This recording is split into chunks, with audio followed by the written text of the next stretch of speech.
En el día de hoy vamos a tratar de entender cómo podemos organizar la semana paso a paso en vivo con un ejemplo muy característico de lo que sería, por ejemplo, una semana estudiando medicina en mi caso.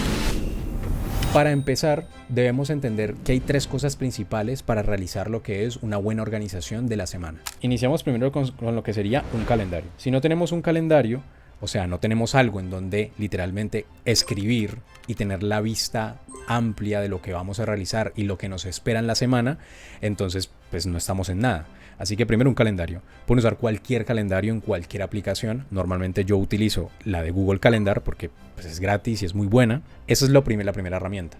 La segunda es tener objetivos claros, es tener metas, tareas y actividades estructuradas y claras que debemos completar. Así que para esto yo utilizo el sistema de registro de tareas, principalmente con la aplicación de Google Task, que es muy buena, es gratis y se sincroniza con todos los dispositivos, entonces pueden usar esa o cualquiera. Y luego tenemos lo que es la definición de tiempos, es decir, lo disponible versus lo invertido, que eso lo vimos en el video pasado en lo que es el time blocking. Normalmente debemos primero definir el tiempo invertido que no es negociable. Y el tiempo invertido que no es negociable, en nuestro caso como estudiantes, pues son las clases. Entonces vamos primero a colocar lo que son las clases. Yo tengo clase de semiología 9 de la mañana, 1 de la tarde, listo. Entonces tenemos semiología, primera clase y tiempo invertido. Entonces acá tenemos semiología, patología, farmacología y tenemos más o menos la distribución de la semana, las veces que se repite y el tiempo que dura cada materia. Eso es el tiempo invertido. Claramente faltan materias, pero en este caso voy a dejarlas con esta para hacer un poco más corto el ejemplo. Entonces, si yo tengo lo que es de 9 a 1, casi siempre todos los días, el horario bloqueado, porque tengo que ver clase, en este punto yo debo cuantificar cuánto tiempo disponible tengo de lo que literalmente me está quitando las clases.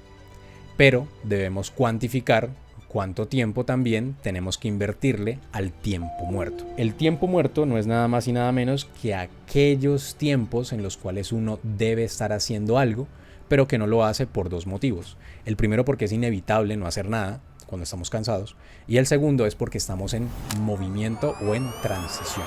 Para mí la transición no es nada más y nada menos que el tiempo que yo me demoro transportándome de un lugar a otro, vistiéndome, bañándome, comiendo y arreglándome para sentarme a estudiar. Eso es transición. Así que vamos a cuantificar la transición. Entonces yo me demoro 1 hora normalmente desde la universidad a la casa. 15 minutos en bici, media hora comiendo y luego otros 15 ahí medio cambiándome, bañando y arreglándome para estudiar. Entonces tenemos la transición. Ahora debemos cuantificar a partir de esa transición cuánto tiempo tengo yo verdaderamente para estudiar. Y cuando hablamos de cuánto tiempo tengo verdaderamente para estudiar, no es que, es que tengo literalmente desde las 2 hasta las 10 de la noche. Porque debemos ser realistas que 5 horas de estudio, 6 horas de estudio, 7 horas de estudio, a veces no son 7 horas de estudio, sino que es menos. Entonces es aquí cuando debemos ser inteligentes y debemos saber nuestros tiempos de estudio, nuestros bloques de tiempo, por eso deben chequear el video pasado, para saber cuánto tiempo se demoran haciendo una actividad, cuánto tiempo ustedes deben necesitar para realizar una función, como puede ser la transición, como puede ser hacerse la comida, como puede ser también estudiar un tema. Entonces, por eso tienen que ustedes probar cuánto tiempo se demoran, que lo explico en el video pasado. Así que una vez tenemos las transiciones, debemos cuantificar el tiempo disponible. Y este tiempo disponible se puede cuantificar con unos bloques gigantes de tiempo que son prudentes. En mi caso, normalmente yo separo por 4 horas los bloques, pero no estudio 4 horas seguidas los mismos temas o las mismas materias. Entonces vamos a ver cómo. Así que normalmente yo empiezo a las 2:30 lo que es a estudiar. Y estas 2:30 yo cuento 2:30, 3:30, 4:30, 5:30, 6:30, lo que serían esas horas, ¿sí? Y yo pongo BE, bloque de estudio. Eso es BE para mí. Y así se vería más o menos. Tengo este tiempo disponible.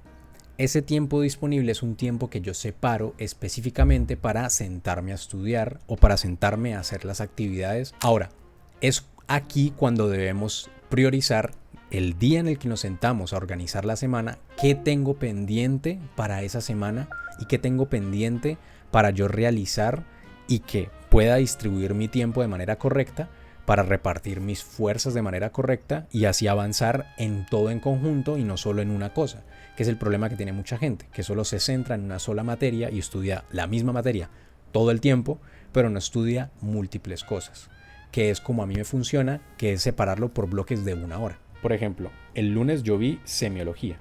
Así que si yo el lunes vi semiología teoría, entonces quiere decir de que si yo tengo tiempo esa tarde, puedo estudiar la clase que acabo de ver o estudiar la rotación y los temas que acabo de ver. Entonces, si en ese bloque de estudio yo lo separo de una hora, tengo tiempo para estudiar semio, voy a abreviarlo, estudio tema lunes, que en ese caso, por ejemplo, es disnea.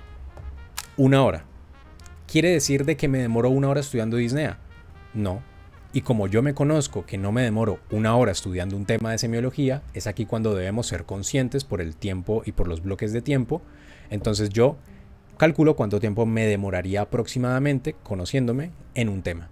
Y es 2 horas. En semiología, como es una materia extensa, entonces me demoro 2 horas. Ahora, de ese bloque de estudio verdadero, que son 4 horas full estudiando, me quedan ahora 2 horas, porque ya invertí las 2 primeras en qué, en estudiar semiología. Entonces es aquí cuando yo cambio de tarea. Yo no sigo con semiología porque necesito un cambio, necesito un estímulo diferente de otra materia para durar esas 4 horas verdaderamente estudiando y no procrastinando. Así que en ese punto lo que yo normalmente hacía era cambiar de tarea y yo programaba lo que tenía pendiente de la semana que estábamos. Entonces lo que yo normalmente hacía era distribuir una hora de tiempo a leer patología. Clase miércoles. Entonces una hora de ese bloque de estudio de 4 horas lo estoy destinando a estudiar la clase de patología del miércoles. Ahora me queda una hora disponible. Entonces de esa hora disponible yo lo que hacía era básicamente calcular cuántos temas o qué prioridad en esa semana yo tenía. Por eso es muy importante tener en cuenta qué tareas son las que debo realizar en ese momento. Así que en este caso, por ejemplo, lo que yo normalmente hacía era no solamente estudiar semiología y no solamente adelantar la clase de patología, sino que yo repasaba las clases de fármaco, porque fármaco es una materia muy extensa. Entonces lo que yo hacía era estudiar fármaco de la semana pasada.